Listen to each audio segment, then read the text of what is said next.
থাকে, আমরা এখানে ডাক্তারি পড়তে আসছি, আমরা শিখবোটা কি? ক্লাস যে করব, কোথায় ক্লাস করব? আমাদের টিচার কোথায়?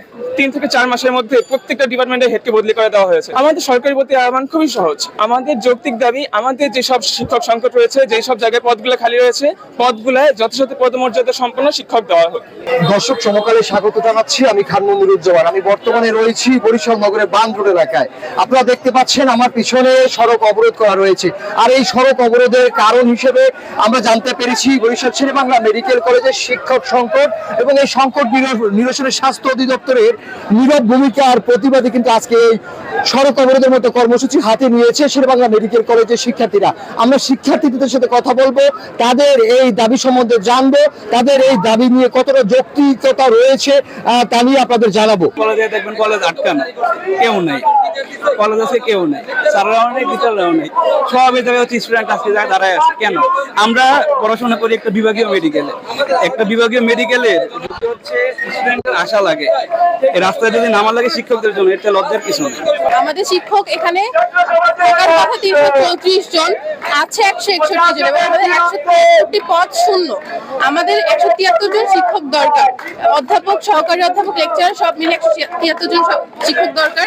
এই উদ্দেশ্যে আমরা মূলত আন্দোলনে নেমেছিলাম এবং আমাদের আন্দোলনের তৃতীয় দিনে প্রশাসন আমাদেরকে একটি প্রহসনমূলক প্রজ্ঞাপন জারি করে দেখায় যে তারা 5 জন শিক্ষক নিয়োগ দিয়েছেন, তার মধ্যে 4 জনকে তারা এখানে রেখেছেন এবং একজনকে এখান থেকে পুনরায় বদলি করা হয়েছে, শেরেবাংলা থেকে আরেকজনকে বদলি করা হয়েছে। তাহলে আমাদের মূলত শিক্ষক আমরা পেলাম 4 জন, যেটা আসলে খুবই হাস্যকর। আমাদের 173টা পদের বিপরীতে 4 জন শিক্ষক পাওয়া এবং তারা লেকচারার, তারা কোনো বড় পদেরও না, সেটা আমাদের জন্য খুবই হাস্যকর, প্রহসনমূলক।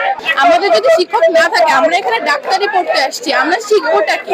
আমরা যদি ভালো করে নাই শিখতে পারি তাহলে তো আমরা মানব সেবায় নিজেদেরকে নিয়োজিত করতে পারছি না। আমাদের পড়াশোনাটা জরুরি। কেউ না বুঝলেও আমরা আপনার প্রয়োজন বুঝি, আর তাই তো অত্যাধুনিক ফিচার সম্বলিত বিভিন্ন সাইজ আর কালারের 250-টিরও বেশি ডিজাইন অপশন নিয়ে ওয়ালটন স্মার্ট ফ্রিজ বোঝে আপনার প্রয়োজন।